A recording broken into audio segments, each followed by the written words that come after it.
Okay, that would be so insensitive, not with a label. Why do you group?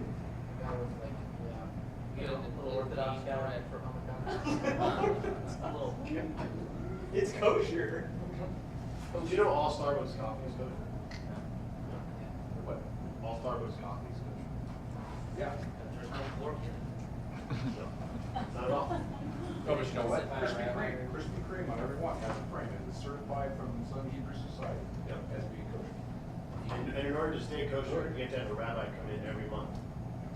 They actually have those. Well, they do that because. That's what they do They on are the figs listed farm too. The rabbi comes every month Yeah, and just sanctifies make the sure pork.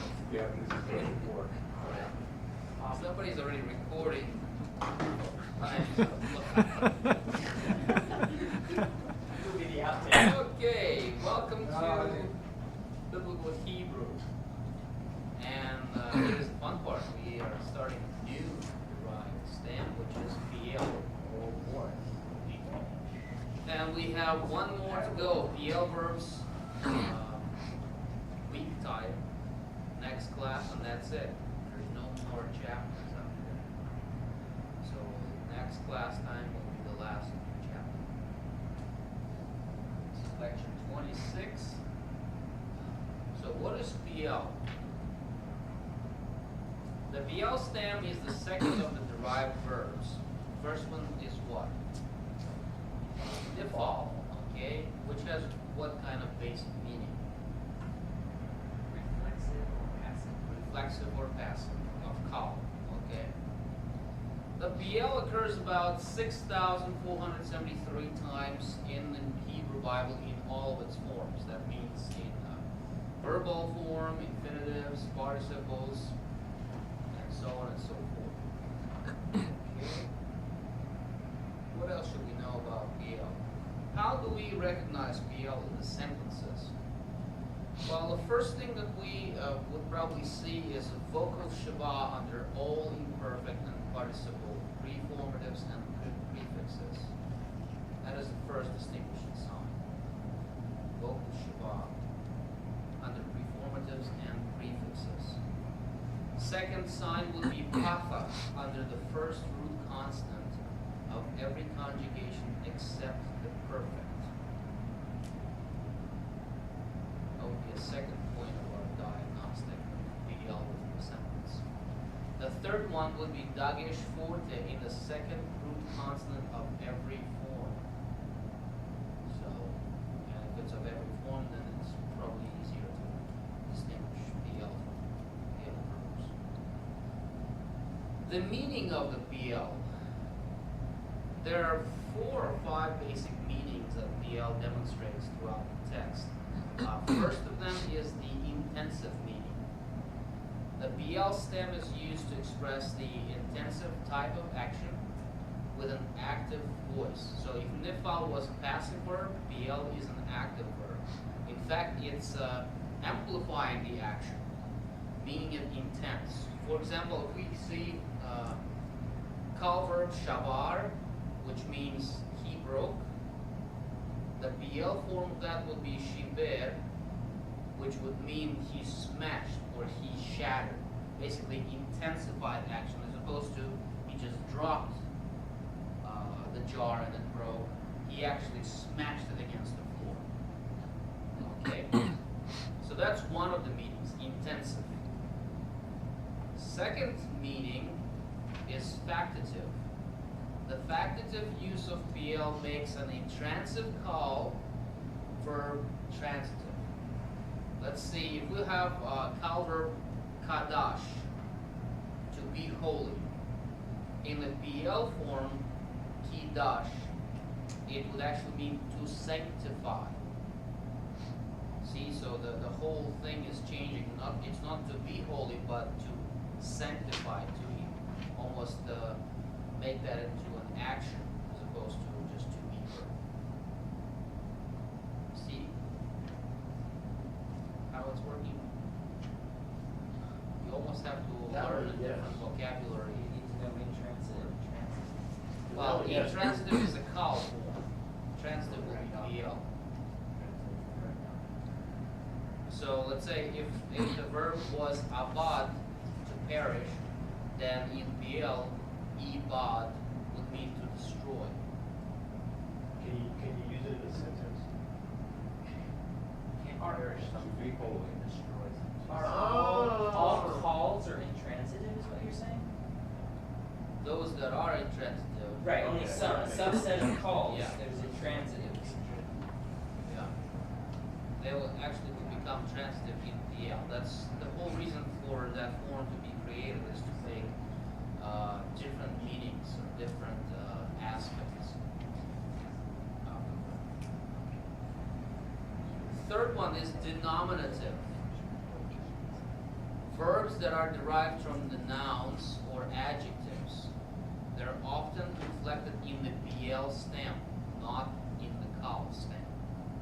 So BL is that unique stem system that allows some of the verbs that are derived from nouns to be conjugated and declined. For example, we have a noun which is very famous, davar, which means what? Word, thing, matter, whatever you want it to be. And then denominative is to speak. Diber is to speak. See? There is another word, to speak, which could be a cal verb, which is what? Amar, to say, to speak. So in this way, the verb which is derived from a noun would be actually conjugated in PL. Yes. Maybe I'm just slow to picking this up, but, so when I looked up davar in here, in the lexicon though, it won't be deber or to speak, you'll actually have a call spelling, or with vowel points of call, even though it's a PL verb, right? No.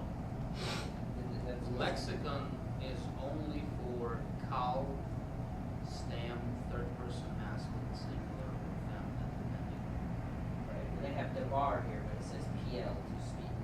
It's not. Yeah, that's what it would mean in PL. They don't give you the form of PL in the lexicon. That's what I'm They saying. give you the translation meaning of that stem. You would find a word. and You'll have to know the PL from your paradigms. How Yeah. So yeah, you would never find any of these no. denominative verbs directly. Denominative? Yeah, you will find them only in the analytical concordance or analytical dictionary, or you'll find them through your paradigms. In the paradigm, it will give you the CAL lexical form. It will tell you that the meaning of the PL is such and such. Okay. So fourth meaning of PL is iterative or iterative. The iterative action of the PL expresses the nuance of repeated action. So this use occurs primarily with verbs that express physical movement, effort, or voice projection. An example would be the verb halach, to go or to walk, will be changed into hilech, to pace or to walk around. To pace oneself or to walk around. Yes. On this one, if we can't really translate it, it could be like, say, to walk or to No. continually walk. Well, to continually walk, that's a partisan. To be walking. To pace, to walk around. Moving step by step, I can accept that.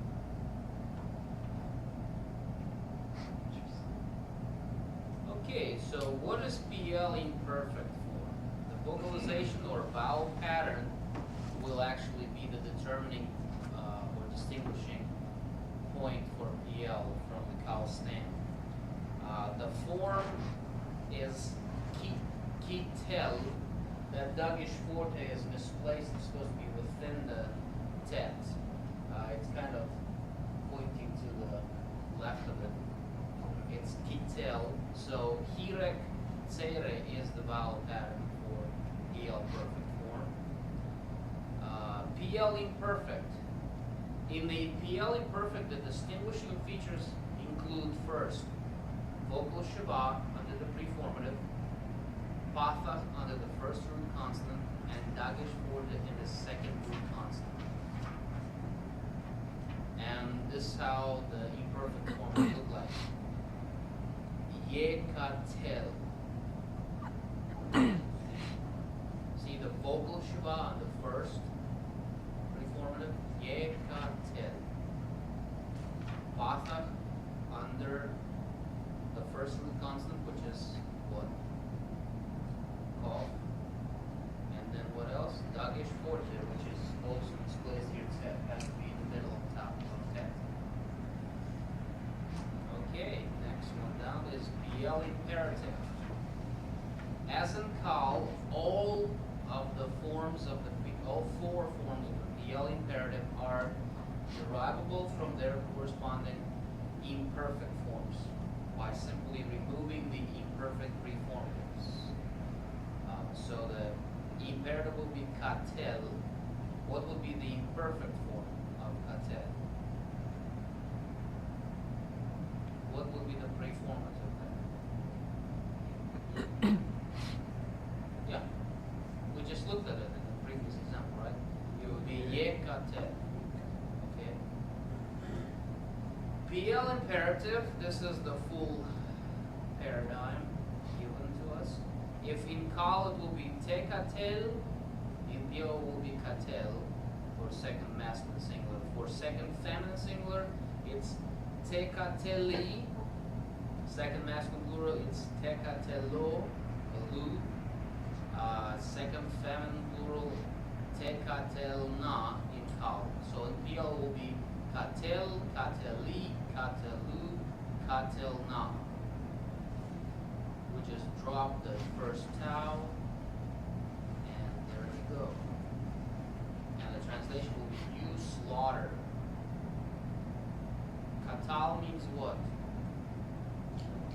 To kill. So to slaughter means what? To intensify the killing action. As Darren mentioned before, for those of you who just can't memorize paradigms by writing them out, it's helpful to voice them out. Like you just go by katel, kateli, katelu, katelna. You get the vocal pattern in your brain, and this actually is more helpful than staring at the blank piece of paper and trying to see what is the suffix. Okay, so try that approach to your paradigms, because even if you finish the third semester of Hebrew, you're not going to get them all down until we'll actually repeatedly read through them and memorize them. Even if we finish the third, it's going to get down. Well,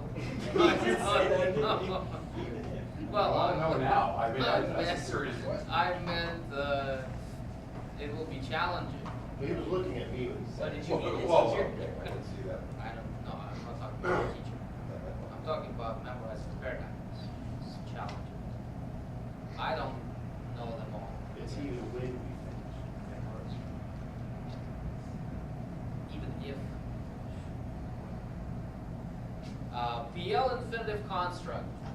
The basic form of the PL infinitive construct is identical to the second masculine singular form of the PL imperative. So you have to look at the context to determine that. Katel is both imperative and the infinitive construct.